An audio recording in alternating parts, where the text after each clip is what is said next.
미가서 4장 5절 한 절 말씀입니다. 귀한 말씀 우리 한 목소리로 합독하도록 합시다. 시작. 만민이 각각 자기의 신의 이름을 의지하여 행하되 오직 우리는 우리 하나님 여호와의 이름을 의지하여 영원히 행하리로다. 아멘. 이제 곧 고난 주간이 다가옵니다. 많은 분들이 고난에 참여하자 하는데 우리가 참여한들 주님의 고난에 얼마나 참여할 수 있을까라는 생각이 듭니다. 넓은 바다에 티스푼으로 물 한 푼 떠서 넣은들 그 고난에 얼마나 동참하는 걸까요? 고난 주간이 다가오는데 고난에 참여한다라는 표현도 좋지만 그 고난을 통해서 우리에게 증명해 보이기 원하셨던 그 사랑에 잠잠히 잠겨보는 시간도 좋을 것 같습니다. 바닷물 앞에 그냥 뛰어들어서 그 물에 잠기는 것처럼 얼마 남지 않은 고난 주간, 내가 뭐라고 이 땅에 오셔서 그렇게 큰 사랑을 베푸셨나, 그 헤아릴 수 없는 깊이와 너비의 그 넓은 사랑 안에 푹 잠길 수 있는, 담겨질 수 있는 여러분들이 되었으면 좋겠습니다. 아멘. 우리는 2월 달에 아모스서를 함께 살피면서 반드시 이루어지는 각오에 대해서 생각해 보았습니다. 그리고 3월 달에는 호세아서를 통해서 늦기 전에 우리가 해야 할 각오에 대해서 함께 말씀을 나눴고, 오늘은 이제 4월의 첫 주가 되어서 미가서를 통해서 한번 제목 읽어볼까요? 시작. 네, 필생을 위한 필사의 각오라는 제목으로 함께 말씀을 나눠보고자 합니다.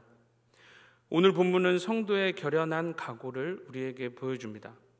오직 우리는 우리 하나님 여호와의 이름을 의지하여 영원히 행하리로다.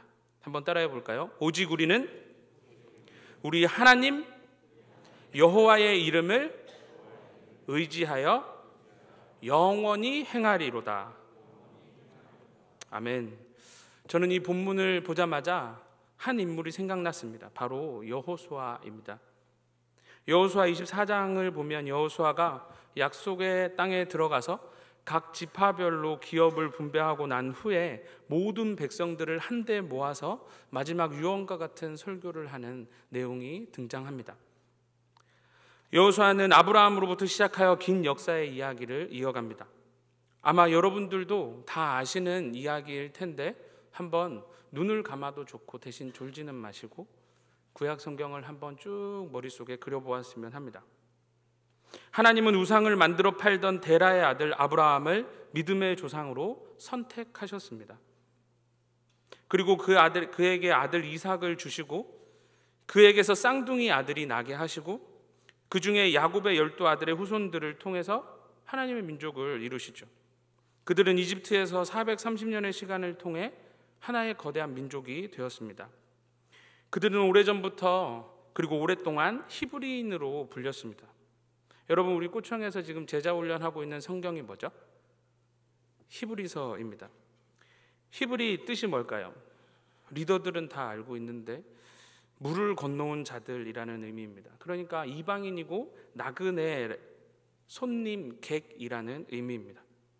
처음에 그들은 이집트를 큰 흉년의 위기에서 건져낸 총리 요셉의 친족의 자격으로 이집트에 들어갑니다.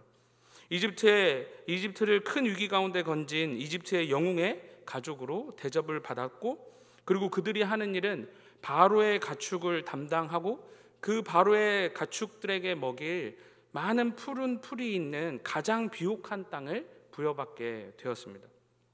바로의 가축을 담당하면서 풍요로운 삶을 살게 된 것이죠. 그런데 시간이 흘러서 요셉을 모르는 이방 민족이 이집트의 왕권을 잡게 되면서 상황은 뒤바뀌게 되었습니다. 한순간에 그들은 일용 노동직을 해야만 겨우겨우 살 수 있는 신세가 되어버렸죠. 당시 이집트에는 화려한 건축을 위해 수많은 인력이 필요했습니다. 그런 의미에서 당시 일용 노동직은 고정적이고 안정적인 수익이 보장되어 있는 일자리였지만 현대인의 눈으로 보면 어떨까요? 노예나 다를 바 없는 삶이었습니다. 그러던 중 성경은 이렇게 기록합니다. 출애굽기 2장 24절부터 25절입니다. 하나님이 그들의 고통 소리를 들으시고 하나님이 아브라함과 이삭과 야곱에게 세운 그의 언약을 기억하사 하나님이 이스라엘 자손을 돌보셨고 하나님이 그들을 기억하셨더라. 오랜 시간이 지나도 하나님은 하나님의 백성과 함께 맺었던 약속을 기억하셨고 그들이 힘든 가운데 계시지 않았던 것이 아니라 그들을 항상 지켜보고 계셨다는 겁니다. 하나님은 하나님의 백성으로서의 정체성을 상실한 채 당대 모두가 그랬던 것처럼 세상과 같이 생존을 위해서 하루하루 벌어 하루하루 살던 그의 백성을 더 이상 그렇게 살지 않게 하시기 위해서 출애굽을 행하셨습니다. 하지만 바로는 이 엄청난 인력을 그대로 내버려 두지 않았죠. 그대로 보낼 수 없었습니다.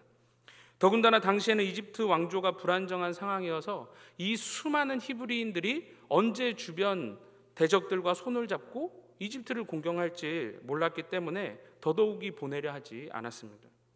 하나님은 바로가 완악하기 원하는 대로 두셨고 이집트가 그동안 숭배했던 모든 신들이 실상 헛것이었음을 하나님만이 유일한 신이라는 사실을 그 바로의 완악함을 사용하셔서 드러내십니다.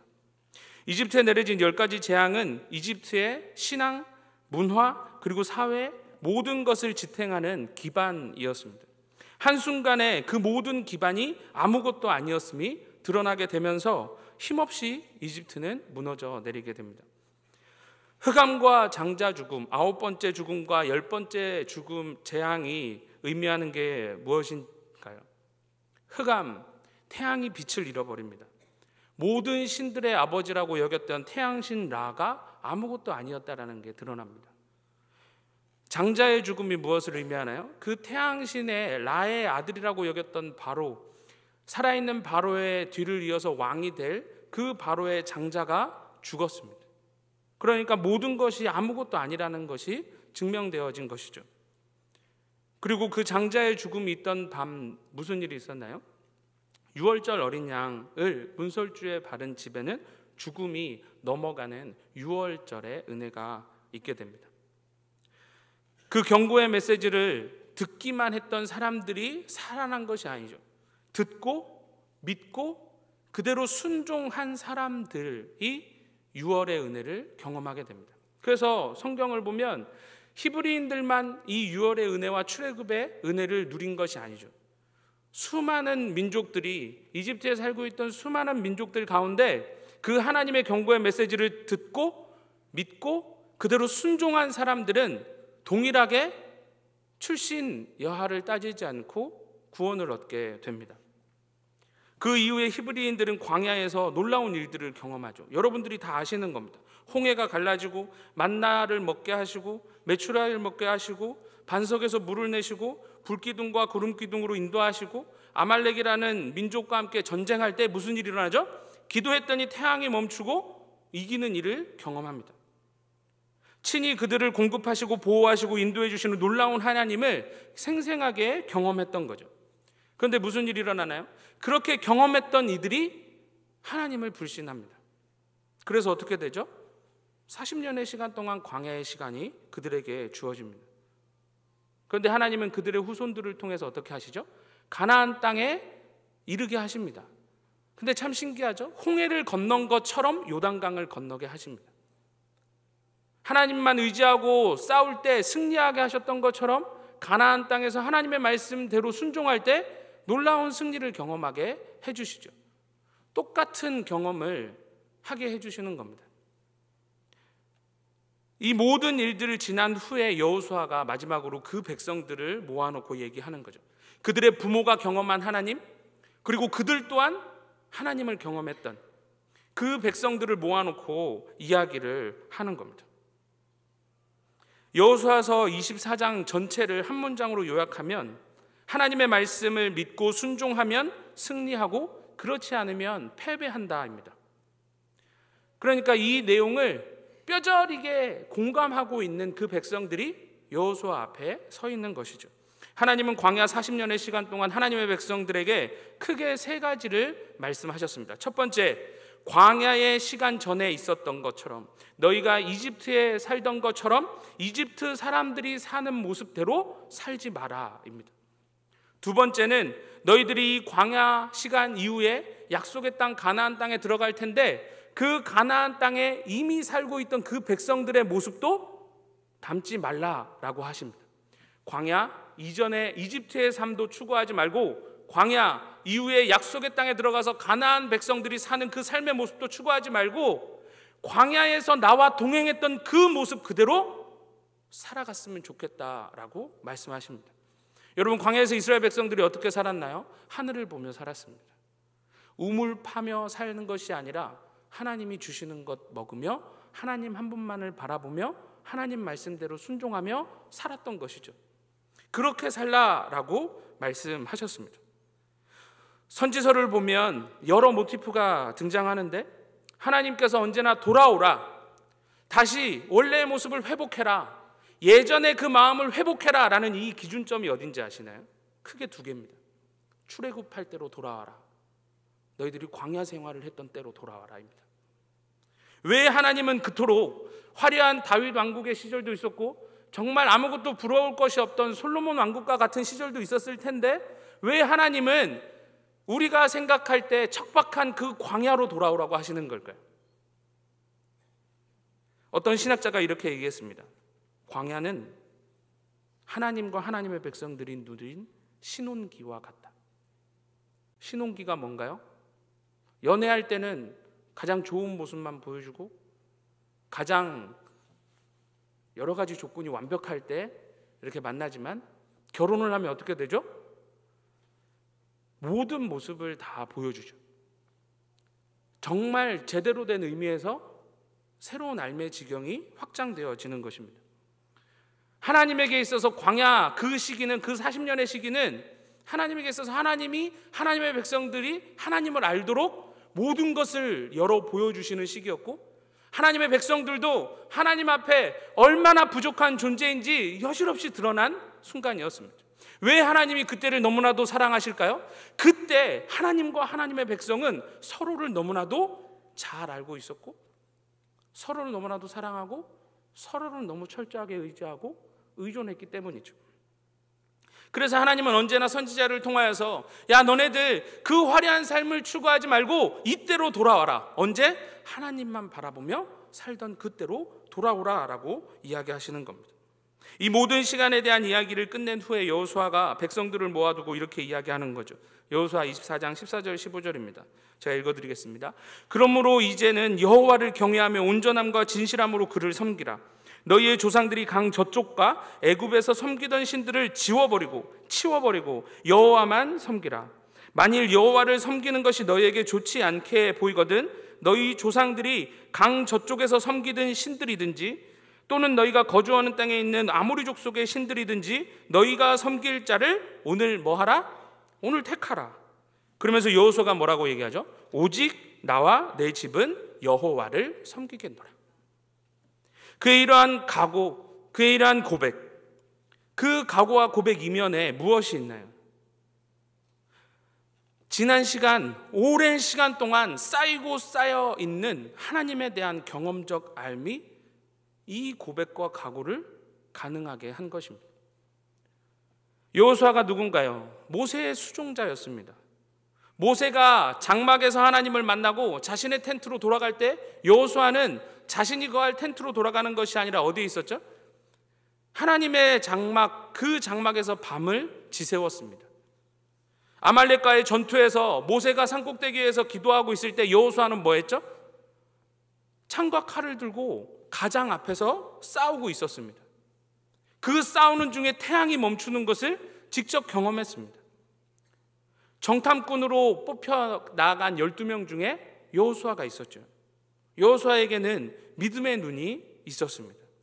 그리고 말씀대로 순종하며 나아갈 때 그전 세대 다 죽었는데 여호수아와 갈렙 그 후대들만 가나안 땅에 들어가는 것을 직접 경험했습니다. 어쩌면 그의 지난 시간들이 이렇게 한 겹 한 겹 겹겹이 쌓이고 쌓여서 그 두터운 하나님에 대한 경험적 알, 그 확신이 오늘 본문 속에서 고백과 각오로 등장하게 된 것이 아닌가 생각해 봅니다. 그는 백성들 앞에서 확신에 차서 이야기하는 거죠. 너네들 무엇을 섬길지 택해라. 무엇을 의지할지 택해라. 나는 하나님만 의지하며 살란다 라고 고백하는 것입니다. 쉽게 말하면 뭘까요? 하나님 같은 분 없다. 하나님 외에 다른 것 우리에게 필요 없다. 하나님보다 좋은 거 있으면 그거 섬기며 그거 의지하며 살아라. 내가 볼 때 하나님이 최고다 라고 확신 있게 이야기하는 것입니다. 이것은 순간의 감정으로 할 수 있는 말이 아닌 거죠. 하나님과 비교할 만한 그 어떤 것도 없다는 사실을 이성적으로 지성적으로 논리적으로 명확하게 이해하게 되었을 때 할 수 있는 고백인 것입니다. 청년의 때에 뭐가 필요할까요? 감성적인 고백이 아니라 세상과 준했을 때, 세상과 비교했을 때 하나님보다 나은 게 없다라고 나 스스로에게 논리정연하게 이해되어질 때 우리는 하나님만으로 충분합니다라는 고백을 하며 나아갈 수 있게 되는 것이죠. 세상을 하나님을 섬긴다 하면서 세상을 부러워하며 살아가는 것이 아니라 진짜 부러울 것 없이 하나님만 누리며 살아갈 수 있게 된다는 거죠. 비교 불가하다는 것을 전인격적으로 깨닫게 되는, 그리고 그 깨달음 위에서 하나님을 선택하고 하나님과 함께 나아가는 것이죠. 이 여호수아의 말도 감동인데 그 다음 이어지는 백성들의 대답이 저는 두 번째 감동이었습니다. 읽어드리겠습니다. 백성이 대답하여 이르되 우리가 결단코 여호와를 버리고 다른 신들을 섬기기를 하지 아니하오리니 이는 우리 하나님 여호와께서 친히 우리와 우리 조상들을 인도하여 애굽 땅 종되었던 집에서 올라오게 하시고 우리 목전에서 그 큰 이적들을 행하시고 우리가 행한 모든 길과 우리가 지나온 모든 백성들 중에서 우리를 보호하셨습니다. 여호와께서 또 모든 백성들과 이 땅에 거주하던 아모리 족속을 우리 앞에서 쫓아내셨습니다. 그러므로 우리도 여호와를 섬기리니 그는 우리 하나님이심이니이다.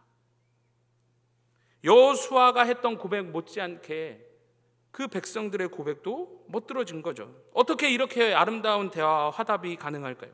그들도 경험했기 때문입니다. 그들도 하나님이 어떤 분인지 너무나도 잘 알고 있었기 때문입니다.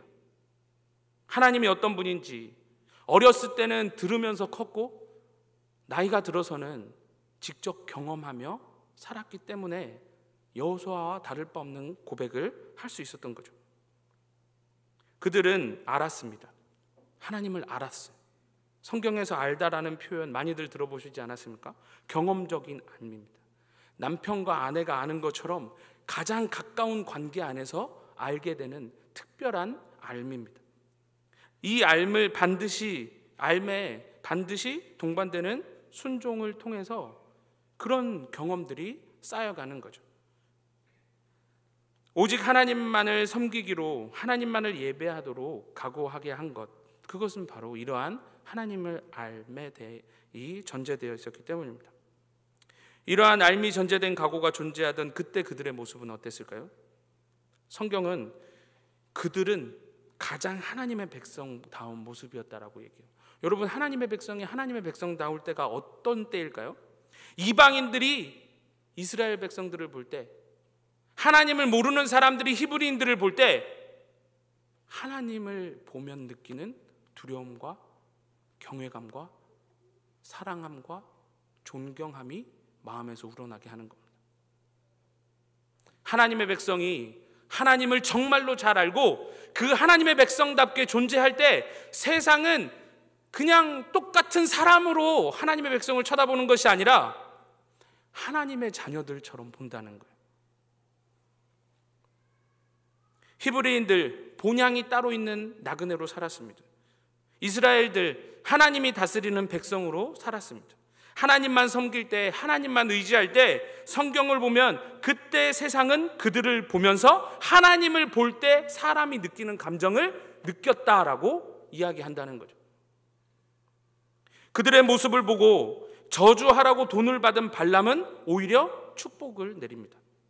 그들의 모습을 보고 적국 여리고성에 있던 라합은 정탐꾼을 숨겨주고 나도 하나님의 백성일 되기 원합니다라고 고백합니다. 그들의 모습을 보고 모압 여인 룻 또한 나도 하나님의 백성이 되기 원한다고 고백하죠.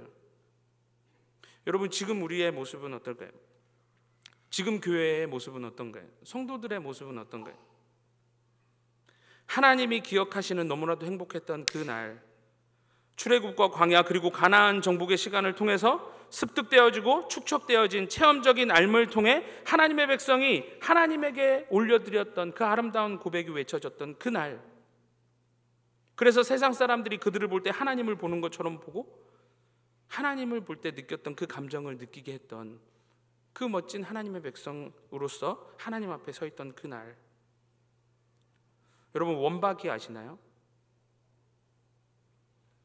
원박이 아시나요? 그랬더니 다들 이렇게 쳐다보시는데, 원박이 뭐죠? 원하고 바라고 기도합니다. 뭘 원하고 바라고 기도하죠? 하나님의 꿈이, 그러면 화답하셔야죠. 하나님의 꿈이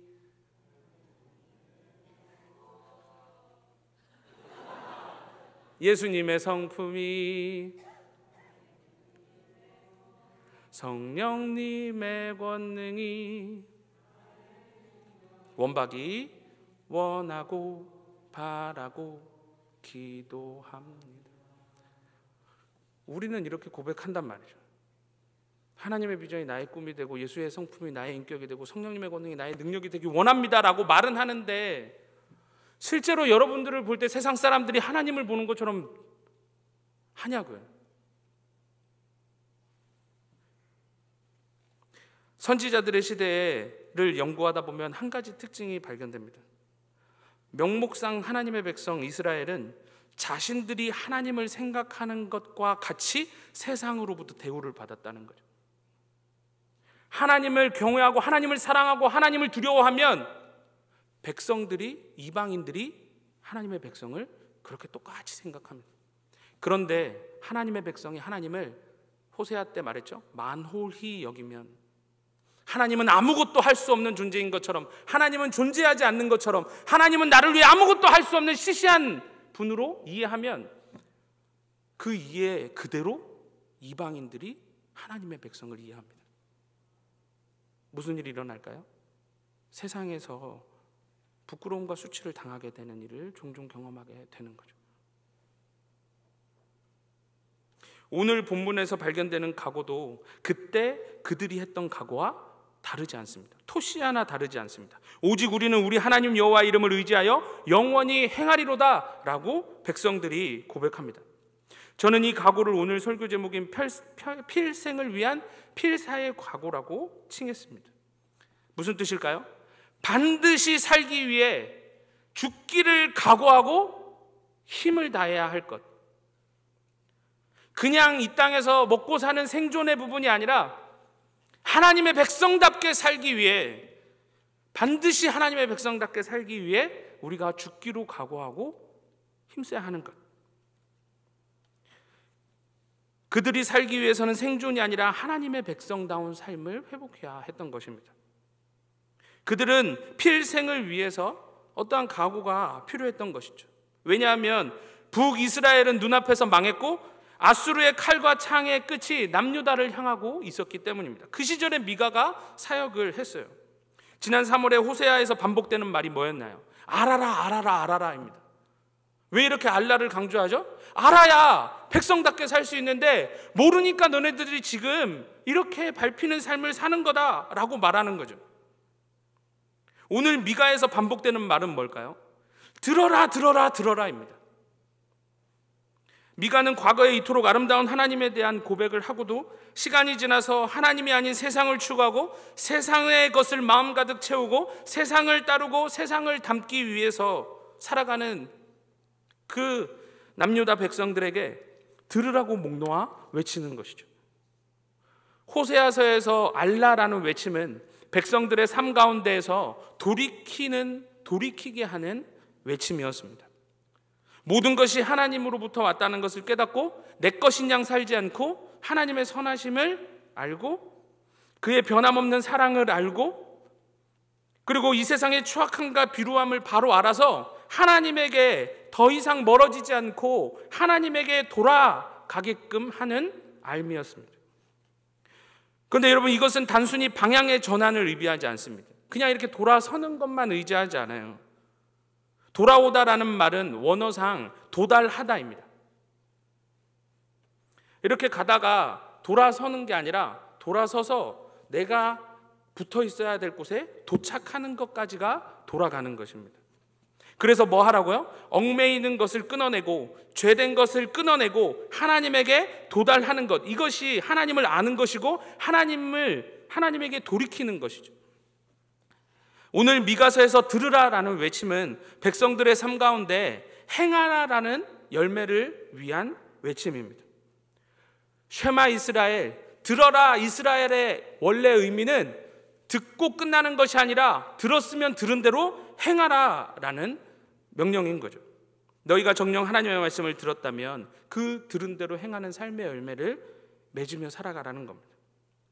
오늘 우리가 함께 읽은 본문 이 한 구절을 남은 시간 동안 쪼개보겠습니다. 첫 번째, 그 이름을 의지하여라고 이야기합니다. 원어의 의미를 생각해 본다면 그 이름 안에, 그 이름 가운데라는 의미입니다. 새한글 성경은 이것을 그 이름으로 살아가라라고 번역했습니다. 여러분, 이름이 뭔가요? 성경에서 이름이 의미하는 것은 그 이름으로 불리는 존재의 인격과 본질과 속성과 명예를 의미합니다. 너무 어려우면 그냥 간단하게 생각해 보세요. 하나님 이름 안에 살아간다라는 말은 내 삶을 통해 하나님이 어떤 분인지가 드러난다는 말이에요. 하나님이 어떤 속성을 가지고 어떤 인격을 가지고 어떤 본질을 가지고 어떤 명예스러움을 가지고 계신 분인지를 우리의 말과 행동을 통해 드러내신다는 의미입니다. 내가 길 가다가 누군가에게 짜증을 부리고 욕을 하면 내 하나님이 그 정도의 성품을 가진 분이 되는 거죠. 하나님이 어떤 이름인가요? 하나님 엘로힘이라는 말입니다. 신들이라는 뜻이요. 복수의 존경입니다. 신 중의 신, 유일한 신, 최고 신, 전능하신 하나님이라는 뜻이죠. 여호와라는 말은 스스로 존재하시는 분이고 조금 더 의역하면 내가 믿는 대로 존재하는 분입니다. 무슨 의미일까요? 시시한 하나님으로 내가 믿으면 하나님은 그 기대하지 않는 영혼에게 어떤 것도 하실 수 없는 무기력한 하나님으로 그의 인생 가운데 경험되어지는 거죠. 그 이름을 의지하여라는 말은 모든 행위를 할 때 그 하나님 안에서 정말로 창조의 능력을 가지신, 구원의 능력을 가지신 그 유일하신 하나님 안에서 살아가는 것처럼 살아가라는 거예요. 그래서 성경에서 365번이나 무슨 366번이나 무슨 명령이 나오죠? 두려워 말라 명령이 나오는 겁니다. 우리가 두려워할 때 세상 사람들은 야, 전능하신 하나님의 백성이라 그러면서 그 전능하신 하나님은 너의 두려움마저도 조차도 해결하지 못하는 그런 분으로 우리의 삶 가운데 드러내게 되는 거죠.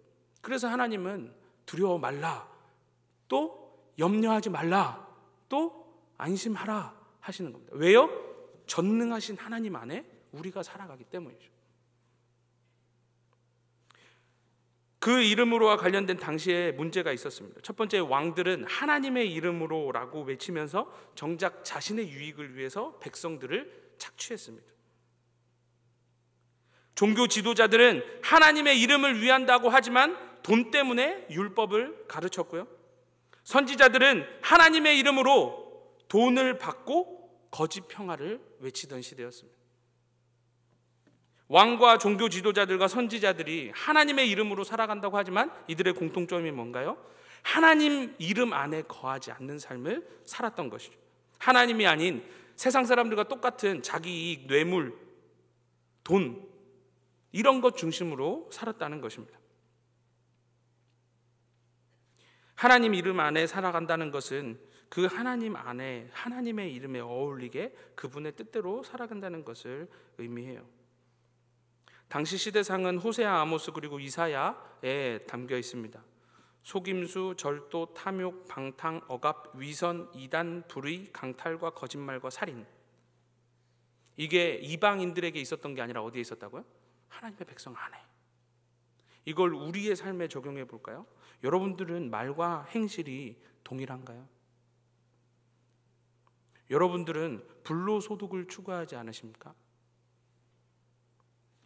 여러분들은 만족하지 못하고 누군가에게 자랑하기 위해서 뭔가를 추구하지 않습니까? 여러분들은 이렇게 살아도 하나님이 나를 사랑하실 거야 라고 방탕하게 살아가시진 않나요? 세상에서 을이 되기보다 예수님은 섬기러 오셨는데 나는 을보다 갑이 되고 싶은 마음으로 살아가진 않으신가요?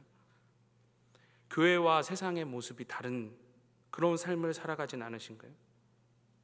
영원한 천국이 있다라고 말하면서 이 땅의 시간이 다인 것처럼 살아가진 않으시나요? 지금 제가 풀어드린 이 단어가 속임, 절도, 탐욕, 방탕, 억압, 위선, 이단입니다. 두 번째로 행하리로다라고 고백합니다. 각오하죠. 행한다는 게 뭘까요? 호세아 시대에는 행할 바를 누구한테 물었다고요? 나무한테 물었어요.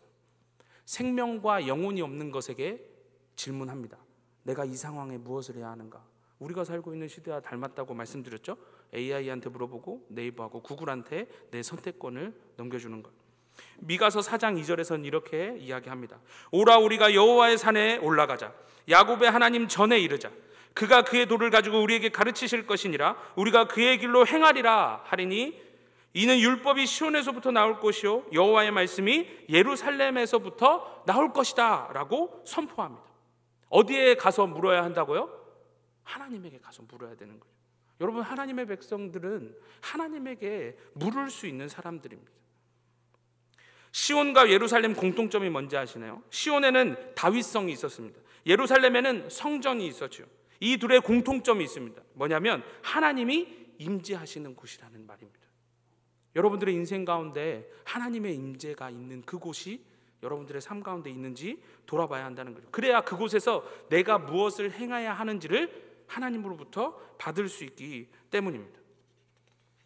미가가 활동한 시대에는 3명의 왕이 연달아서 있던 시대였습니다. 요담의 아들 아하스, 아하스의 아들 히스기야.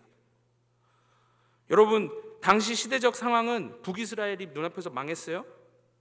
남유다에 우시야라는 아사랴라는 왕이 있었는데 예배를 만홀히 여기는 왕이었습니다. 하나님의 이름으로 백성들을 착취하고 백성들을 속이고 있던 왕이었죠. 성전에서 예배드리지 말고 산당에서 예배드려도 된다라고 하고 제사장이 해야 될 분향을 스스로 하려다가 이마에 나병이 나서 죽은 왕입니다. 그 다음에 요담이라는 왕이 세워졌어요. 성전을 재건축합니다. 그리고 요담 이후에 아하스라는 왕이 세워졌는데 이 아하스는 남유다 역사상 가장 최악의 왕입니다. 아들을 인신 제사로 바쳤고요. 하나님을 이방 우상을 제사하는 것처럼 드렸다는 거예요. 힘들고 어려울 때 더욱 하나님을 떠났고요. 성전 문을 닫아버립니다. 그 시기에 아수르에 의해 북이스라엘이 망하는 거죠. 그런데 이 히스기야가 어떤 왕일까요? 25세에 여러분들 25세의 왕이 됐는데 가장 먼저 했던 일이 뭐냐면 성전 문을 닫았던 자기 아버지가 문을 닫았던 그 성전의 문을 다시 열어 수리합니다. 그리고 모든 아버지들이 행했던 산당들을 다 제거하고 주상 아세라상을 다 깨부십니다. 그리고 흩어져서 살던 레위인들을 다 모으죠. 그리고 뭐 하나요? 하나님께 예배를 선포합니다. 호세아의 메시지를 듣고 하나님을 알기 위해서 몸부림칩니다. 미가의 경고를 듣고 하나님을 알기 위해, 하나님을 사랑하기 위해 자기만 그렇게 살아가는 게 아니라 모든 백성들을 다 한데 모아서 나아가죠. 역대하 32장 7절에 이런 일이 있었습니다. 큰 전쟁이 임하게 되죠. 그때 히스기야가 백성들 앞에서 한 고백입니다. 마음을 강하게 하며 담대히 하고 아수르 왕과 그를 따르는 온 무리로 말미암아 두려워하지 말며 놀라지 말라.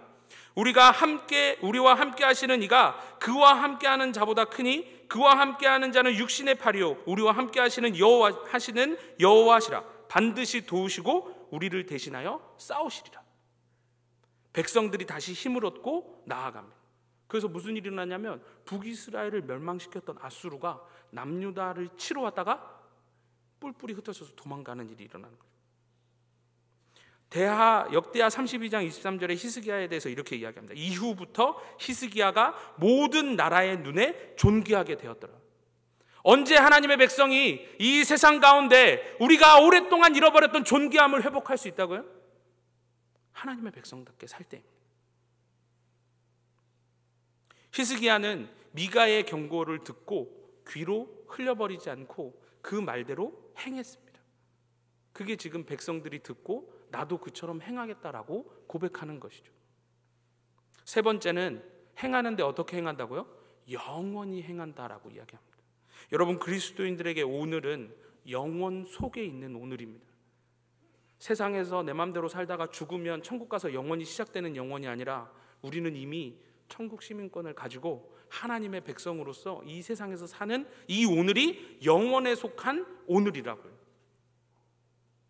그렇기 때문에 우리에게는 더 큰 책임감과 더 큰 열심으로 오늘 하루를 살아내야 될 책임이 있는 것이죠. 매 순간이 우리의 영혼을 이루어가고 있기 때문입니다.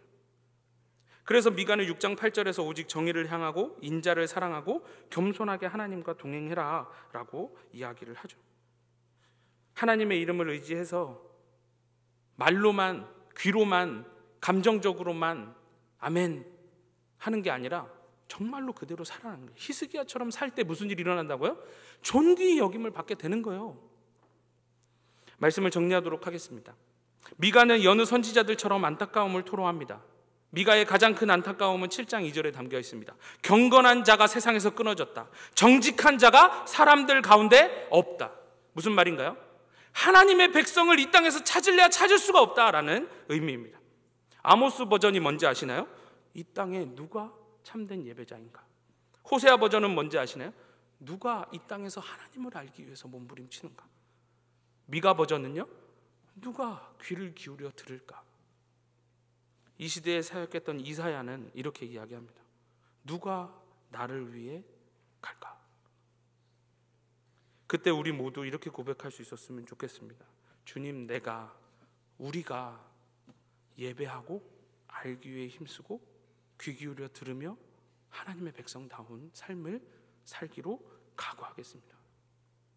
그때 여러분들의 삶 가운데 히스기야의 인생에 경험되어졌던 세상이 여러분들을 만홀히 여기는 것이 아니라 세상이 여러분들을 보며 하나님의 탁월하심을 발견할 수 있게 되는, 그래서 저는 여러분들을 위해서 항상 기도할 때마다 빠지지 않고 하는 기도의 제목이 있습니다.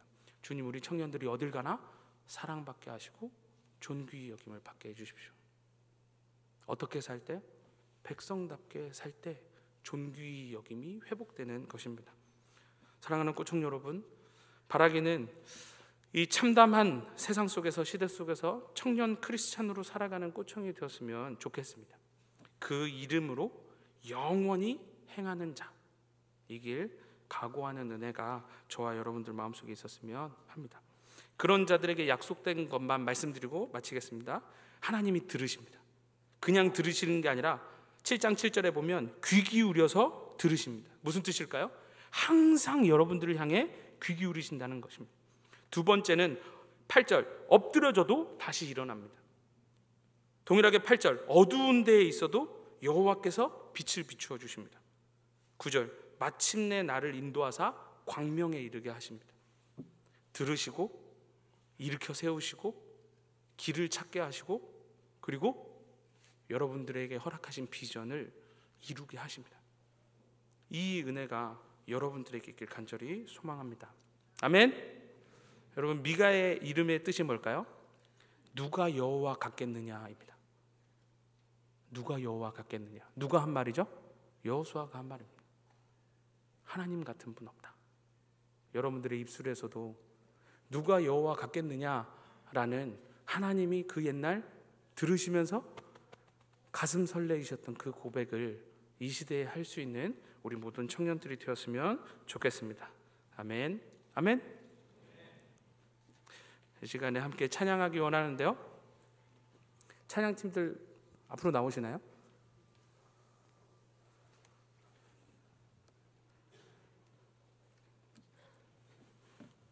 우리 함께 말씀을 기억하시면서 하나님의 백성다운 삶을 소망하면서 함께 힘있게 찬양하도록 하겠습니다.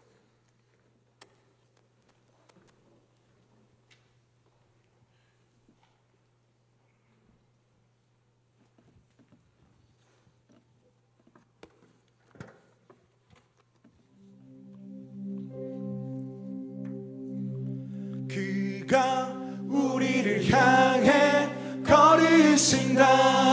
자랑스러운 백성들아, 자랑스러운 백성들아, 새 옷을 입고 기뻐하라. 그가 우리에게 평화를 주신다. 주의 사랑에 감격하여 모두 하나님을 사랑하자. 우리 이 말씀에 공감하시는 분들은 다 같이 일어나서 주 앞에 찬양하며 나아갑니다. 밤하늘을 건너, 밤하늘을 건너 꿈속에서 보았던 평화의 땅, 아버지가 돌보시고 함께 계시는 아름다운 나라, 그곳에서 새싹처럼 돋아나 성전을 누리는 우리, 다가오는 그날을 다시 한번 그곳에서 새싹처럼 돋아나 성전을 누리는 우리, 다가오는 그날을 노래. 그가 우리를 향해 걸으신다. 자랑스러운 백성들아, 자랑스러운 백성, 새 옷을 입고 기뻐하라. 그가 우리에게 평화를 주신다. 주의 사랑에 감격하여 모두 하나님을 사랑하자.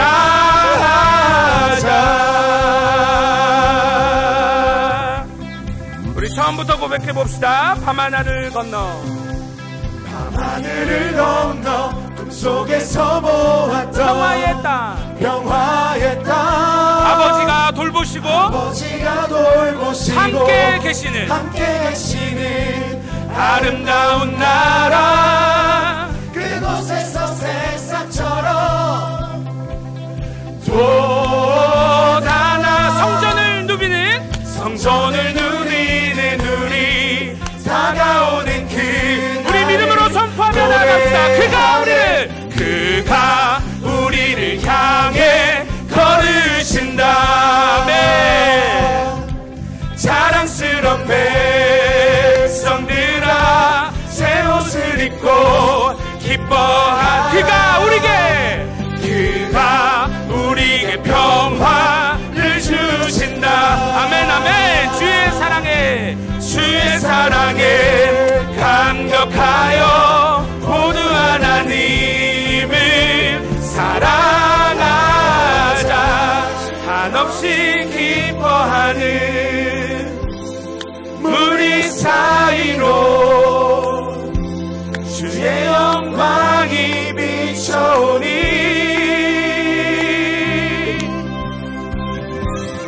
진실한 주의 사랑과 그의 약속이 우리의 삶에 돋오시네. 그가 우리를 향해 걸으신다. 자랑스러운 꽃청들아, 새 옷을 입고 기뻐하라. 아멘. 그가 우리에게 평화를 주신다. 주의 사랑에 감격하라.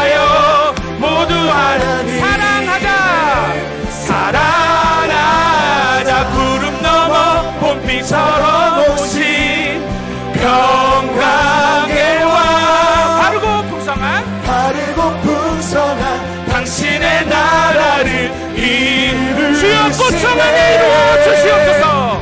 구름 넘어 봄비처럼 오신 주여 우리의 삶의 자리에 이루어 주시옵소서. 바르고 풍성한 당신의 나라를 이루시네. 마지막으로 그가 우리를 향해 걸으신다.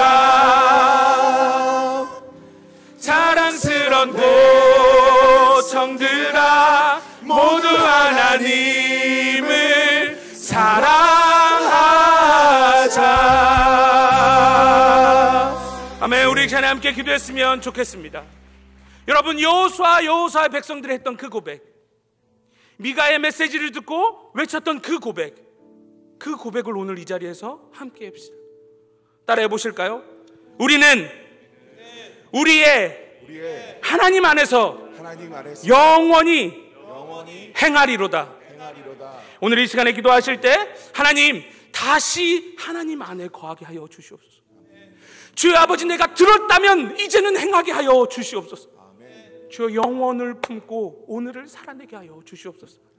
그래서 우리가 간절히 기도할 때 하나님의 나라를 보여주십시오.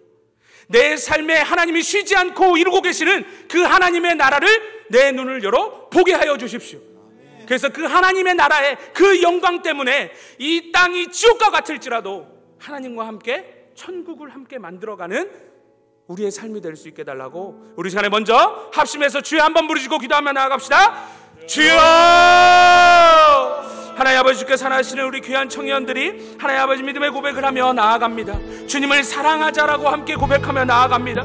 주님께서 우리의 삶 가운데 찾아오셔서 사랑하는 아들아, 사랑하는 딸아, 나의 계획은 너의 삶의 자리를 하나님의 나라로 만드는 것이야. 나의 계획은 너가 세상 살아갈 때 존귀 여김을 받게 하는 것이야. 나의 계획은 너를 통하여 나의 뜻을 이루고 너를 통하여 나의 비전을 이루는 것이야. 하나님 아버지, 주께서 사랑하시는 귀한 청년들의 삶 가운데 그러한 하나님에 대한 각오가, 다시 한번 그 하나님에 대한 기대가 회복되어질 수 있도록 주여 아버지 은혜를 허락하여 주시옵소서. 주께서 사랑하시는 귀한 청년들이 믿음으로 고백하였습니다. 오직 우리는 우리 하나님 여호와의 이름 안에서 영원히 행하리로다.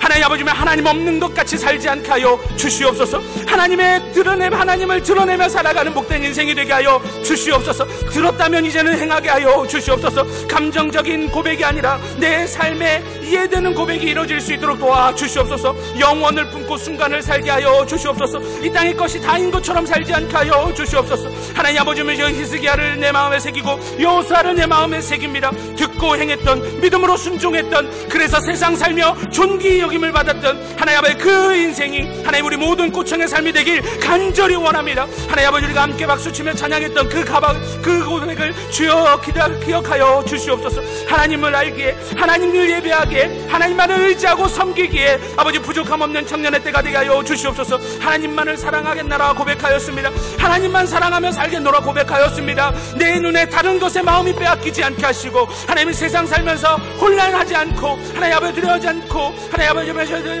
하지 않고 살아갈 수 있도록 오직 하나님 한 몸을 마음에 품고 살아갈 수 있는 아버지 우리 귀한 청년들 될 수 있도록 주 아버지를 더하시고 함께하여 주시옵소서. 우리 시간에 마지막으로 하나를 놓고 기도했으면 좋겠습니다. 우리 지난 시간 3개월 동안 나눴던 말씀, 그 말씀 기억하며 기도합시다. 주 아버지, 참된 예배자가 되게 하여 주시옵소서. 주 아버지, 내 믿음의 알을 추구하게 하여 주시옵소서.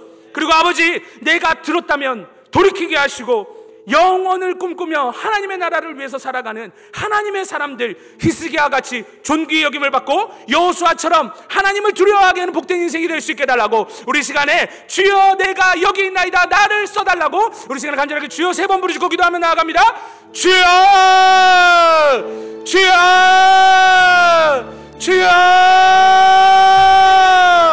하나님 아버지, 주께서 사랑하시는 귀한 청년들이 있습니다. 매 주일마다 하나님 아버지 의무적으로 나오는 것이 아니라 주께 예배하기가 너무나도 기쁘기에, 감사하게 하나님을 찬양하는 것이 너무나도 기쁘게 주 앞에 나오는 예배자들이 있습니다. 하나님 아버지, 무엇을 얻기 위해서 나오는 것이 아니오 이미 너무 많은 것을 얻었기 때문에 하나님 앞에 조금이라도 돌려드리고자 나오는 자들이 여기 있습니다. 하나님 그냥 막연하게 믿는 것이 아니라 하나님 아버지 그 믿음의 내용을 착실하게 쌓아가는, 알을 추구하는 믿음을 다짐하며 나아가는 귀한 청년들의 이 자리에 있습니다. 하나님 아버지, 면서 순간을 사는 것이 아니라 영혼을 품고 살아가며 이 땅의 것이 아니라 하나님의 나라와 영광을 위해 살아가며 하나님 아버지 영혼을 생각하고 끊임없이 돌이키며 끊임없이 행하며 그렇게 삶의 열매를 맺어가는 주의 사랑스러운 귀한 청년들이 이 자리에 있습니다. 하나님 아버지 붙들어 주시옵소서. 여호수아를 붙잡아 주셨던 것처럼, 아버지 히스기야를 붙잡아 주신 것처럼, 미가가 목놓아 외치는 그 음성 가운데 반응했던 히스기야처럼 하나님 아버지 어딜 가나 사랑받게 하소서. 어딜 가나 존귀 여김을 받게 하여 주시옵소서. 어딜 가나 하나님의 어떤 분이 드러나는 복된 인생이 될 수 있도록 도와주시옵소서. 하나님 아버지 이 땅 가운데 살아가며 우리가 소망을 품고 살아갈 것이 무엇이나이까? 하나님 아버지만 그저 하나님을 의지하며 하나님의 백성답게 하루를 살아도 하나님의 백성답게 살아가는 삶을 추구하며 나아가게 하여 주시옵소서. 하나님의 자랑스러운 백성으로서 살게 하소서. 하나님의 사랑스러운 백성들로 살아가게 하여 주시옵소서. 하나님을 사랑하며 바르고 풍성한 하나님의 나라를 구하며 그렇게 살아갈 수 있는 우리 모든 구청들이 될 수 있도록 아버지의 능력의 장중에 붙잡아 주셔서 요동치 않게 하여 주시옵소서. 하나님 아버지 감사합니다. 아버지 그 옛날 미가를 통해 그토록 외치셨던 그 메시지를 오늘 이 자리에서 외쳐주시니 감사합니다. 하나님 우리가 돌이키기 원합니다. 하나님 내가 귀를 기울여 듣기 원합니다. 그래서 그 옛날 여호수아 백성들이 했던 것처럼, 그리고 히스기야가 고백했던 것처럼 우리는 우리 여호와 안에서 여호와만을 의지하며 영원히 행하리로다. 하나님 아버지 그 고백이 우리 모든 청년들의 고백이 되게 하여 주시옵소서.